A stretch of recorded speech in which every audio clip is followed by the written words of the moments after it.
This is the last stage before the riders get to enjoy a well-deserved rest day. But before they get there, the riders have to cover 186.8 kilometers from Torredelcampo to Guerra Sierra and finishing on top of the Alto Hazallanas. After a few kilometers of the stage, the peloton enters Jaén. The Ruta del Sol normally has a stage finish here, but the Vuelta hasn't visited since 2009, when last Bohm won a stage that started in the city.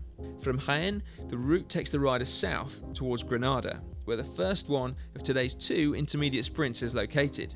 The second one comes just 6 kilometers later. From here on, we can expect the GC riders to start showing up at the front of the peloton. The Alto de Monachil starts with just 36 kilometers to go, and the 8.5 kilometers towards the top of this Category 1 climb have an average gradient of 7.7%. There are parts of 15% in the middle, so we should see a very reduced peloton reaching the top. Coming down from Alto de Monachil, the riders take on the final climb of the day immediately.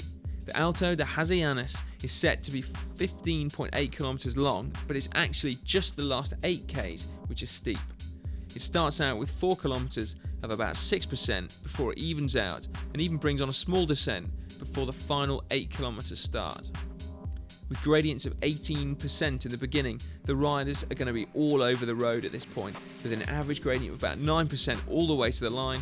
This is going to be one of the most crucial days in the Vuelta for the GC riders. A bad day here on Alto de Hazallanas will destroy any hope of a good overall result in this year's race. The general classification favourites and the stages on which they're likely to show their cars, but it is worth noting there are some flat stages at this year's Tour of Spain, 6 to be precise. Now the best sprints in the world have